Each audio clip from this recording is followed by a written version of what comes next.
Hello, I am Mitchell. And I'm Glenn. This is 5 Minutes Till Launch, and today we'll be talking about Metal Gear Solid 2 Sons of Liberty. So before we talk about Metal Gear Solid 2, I feel like we should step back and talk about our history with the Metal Gear Solid series as a whole. So last year, we played through the first game on the PlayStation Classic. I had already played 1, 2, and 3. But it was new to me. Yeah, this was a new experience for However, I have played about half of Metal Gear Solid 5, but it's been a couple years. I kind of played it maybe 4-5 years ago. Mm-hmm. Yeah, and I've never played the first or second, just regular Metal Gear games. I've seen playthroughs of those. But anyway, just as like a short summary of Metal Gear Solid 1, you liked it, right? Yeah, I thought Metal Gear Solid 1 had a good enough story. It was interesting enough. Mm-hmm. You know, you're not really playing for the gameplay as much as the story. So right.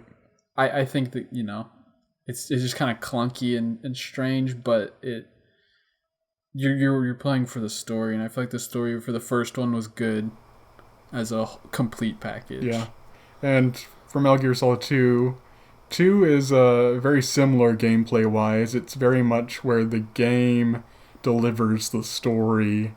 And not much changed gameplay wise, I would say.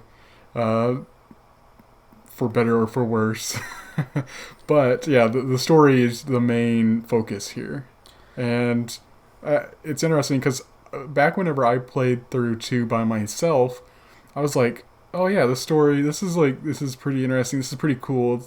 I thought this was like a pretty well written story. I don't know if I would say the same now.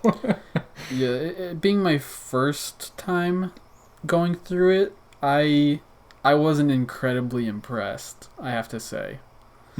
Because I feel like the pacing was really off. The game didn't find its pacing until at least halfway through. Oh yeah. And I feel like everything before that could have been condensed by about half. Mm-hmm. It could have been, you know, squeezed way in, and that would have pretty much made for the pace and met up with that with the second half of the game. Yeah, I kind of wonder if if there was stuff like behind the scenes, like maybe they had to crunch it down like the second half or something, because definitely the second half has almost no gameplay. Like it's all like just cutscenes. And I think that's for the better, honestly, because like I said before, I don't find the gameplay of the Metal Gear series incredibly impressive, but you're not going to be playing for the gameplay, really. Okay. So then let's talk about the story. The story, I thought it was. And I should mention this is no spoilers. Yeah, this is an attempted no spoilers. So while I feel like the story is cool, it feels like, kind of going back to talking what we said before, or it feels like the first half, it feels like they're just not giving you the story, in my opinion. I understand that they want to do a little bit of a build up to their reveals, but it seems like an unnecessarily long amount of time to deliver.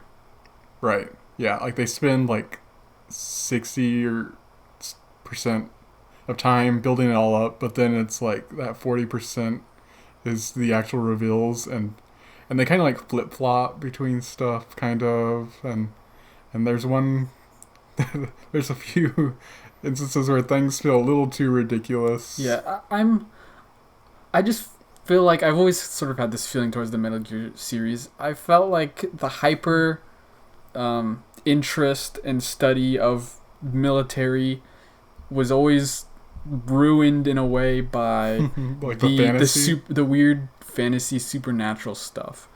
And I felt like the first game had a really good balance of that, where you didn't think too much about it. It wasn't too insane.